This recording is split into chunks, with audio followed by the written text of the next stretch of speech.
Last time, we left Yi storming through the waters south of Korea, savaging the Japanese fleet wherever he went. He had driven them first to consolidate their forces to try to thwart him, and then, finally, to give up on offensive naval operations entirely, restricting their fleets to just defending the vital supplies coming in at Busan. Now it was in this last harbor that Yi would attack them. In the 2 months since the Battle of Angulpo, Yi had trained his men, reinforced his fleet, and tried to rationalize the structure of Korean naval command. Now, on September 1st, 1592, he was ready to take on the combined Japanese armada at Busan.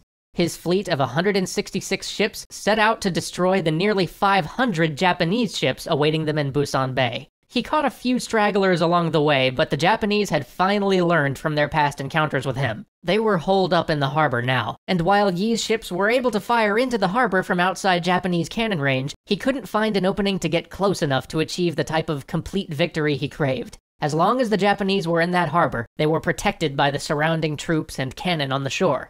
By the end of the day, Yi's fleet had destroyed 130 ships, and the Japanese hadn't sunk a single vessel, but the Japanese forces still held the all-important harbor of Busan. Yi had not been able to break their last line of supply. Now they'd be able to re-entrench and reinforce the harbor.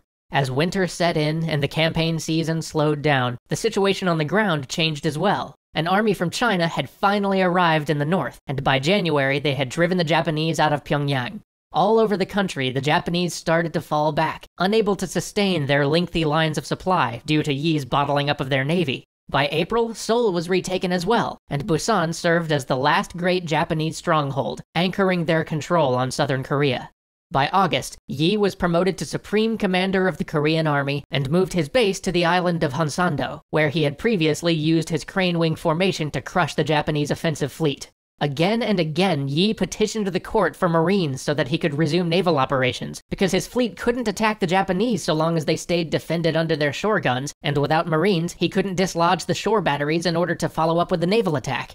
But the Korean army was still in disarray at this point. Some of the most significant military gains on land were actually being made by guerrilla forces and the righteous armies of Buddhist monks. And what little of the regular army there was not already deployed on the main offensive with the Chinese was simply not up to the task Yi needed. And so his fleet sat, patrolled the waters, and kept the Japanese from breaking out of Busan. They would not get to engage in another major battle for some time.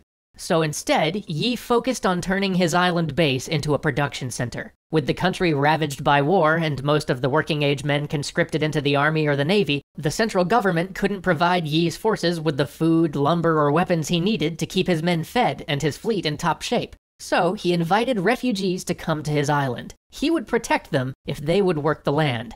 At first they were just producing grain, but soon they were harvesting salt and timber. Then the production facilities grew to handle boat building and uniform manufacturing. Soon there was a full-fledged R&D wing on the island, and great forges to produce goods of iron. The first truly successful Korean muskets were forged here by Yi's research team. But as Yi was making his navy self-sufficient, the land war in Korea slowly ground to a stalemate, and peace talks began. The talks wore on for 3.5 years, until in September 1596, negotiations broke down and Hideyoshi prepared a second invading force of 141,500 men to head to the shores of Korea. As this new invasion force was setting sail, the Korean court received a letter from one of the Japanese commanders, in which he appeared to be selling out one of his counterparts, telling the Koreans exactly where his hated rival's fleet would be sailing, and suggesting that if only Admiral Yi Series would sail there, he could wipe them out and do everybody a favor. Now, Admiral Yi heard this and laughed. Yeah, nice try. He refused the order to sail his fleet into an obvious Japanese trap.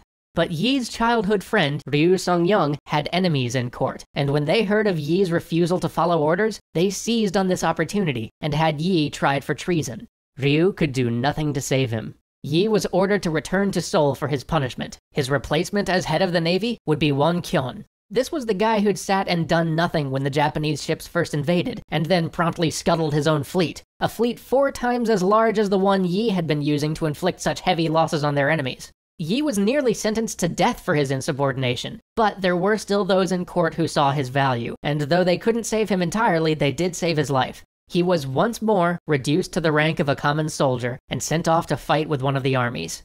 But not long after he arrived at the army, the Japanese tried the same trick again. They sent the court a letter, this time informing them of a large transport fleet that was on its way, and saying how easy it would be to pick off these transports if they hurried. Won-kyun was ordered to intercept this juicy target, and he immediately set sail with every ship Yi had built. But when he reached the waters near Busan, he was shocked to find not an unarmed transport convoy, but a massive war fleet of 500 ships.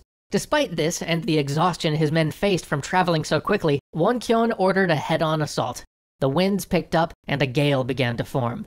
Won-kyun couldn't keep his fleet together. Soon, some 30 Korean ships were burning, having drifted close enough to the enemy that, for the first time in the war, the Japanese could deploy their preferred form of naval warfare, boarding parties.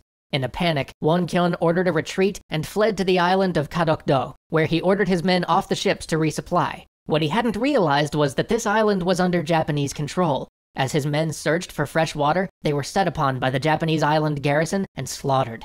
Those who escaped fled back to the ships without any of the supplies they desperately needed. Then the fleet just sat there, deflated and listless. Commanders asked for orders, but Won-kyun had none. Though Busan itself was not far away, he didn't even send out scouts or reposition his fleet. Then, on the night of July 15th, guided by a full moon, the Japanese struck. Won-kyun's forces were in a disadvantageous position. His men were fatigued from lack of supply and demoralized by their loss and the days of waiting. Caught off guard at night and without any sort of plan, they were no match for the organized and coordinated Japanese assault. Even abandoning ship couldn't save them, as those that made it to one of the nearby shores found themselves face to face with the Japanese army, who were silently waiting there for any stragglers who might try to escape, and were quickly cut down. Of the fleet Yi had so carefully built, only 12 ships escaped, saved by one of the sub-commanders who had tried to warn Won-kyun of the danger they faced. 157 Korean ships were lost that day, including every turtle ship ever built. So with only 12 ships left in the entire navy, who did Korea call upon? Who else? But mere days after reinstating Yi as admiral, the court informed him that they were disbanding the navy. Yi responded thusly: "This humble subject still has 12 ships. However small the number may be, I solemnly swear I will be able to defend the sea if I prepare myself for death to resist the enemy." And so, they let him. So Yi plotted and pondered where he would make his last stand. This would be it. This one decision would seal the fate of Korea. He studied charts and tides, and finally came to decide on Myeongyang, the Roaring Strait. This particular strait had a strong current, but unknown to the Japanese, its current had a strange property. Every 3 hours, it changed direction. It was upon this unusual current that Yi would gamble everything. On September 16th, the Japanese fleet, looking to destroy the final remnant of the Korean Navy, found Yi's scouts at the mouth of the strait. They chased the scouts into the strait, and that's when Yi fell upon them. Yi's flagship dashed into their midst, roaring cannon and tearing through Japanese timber.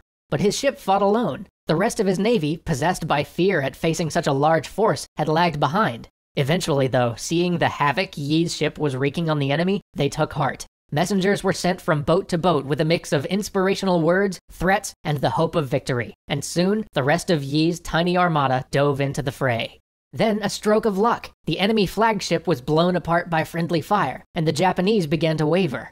Some of their ships began to turn about to fall back, and it was just at this moment that the water's current turned.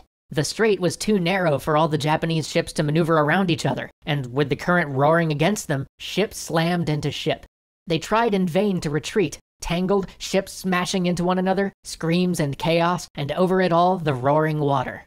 With the current now on their side, the Koreans gave chase, laying into enemy ships on either side, a hail of fire and arrows. The Japanese boats burnt and sank. 133 vessels had come to crush this tiny remnant of Korean Navy, and 31 of them wouldn't be returning. Yi, even when facing odds of 10 to 1, had once again not lost a single ship. Word of Yi's victory spread. As his tiny fleet sailed, one by one, other ships began to show up. Ships that had been thought lost. Ships that had been hiding after the previous disaster under Won-kyun. These ships now came to join Yi's tiny armada. Refugees flocked to where Yi's ships were anchored, willingly giving him food, cloth, and iron. And perhaps most importantly, the Chinese, who had mostly limited their naval efforts to guarding ports until now, decided that they could work with the Korean Navy and take the offensive. And so we'll leave Yi rebuilding the Korean Navy until next week, when we see the Japanese invasion ended for good.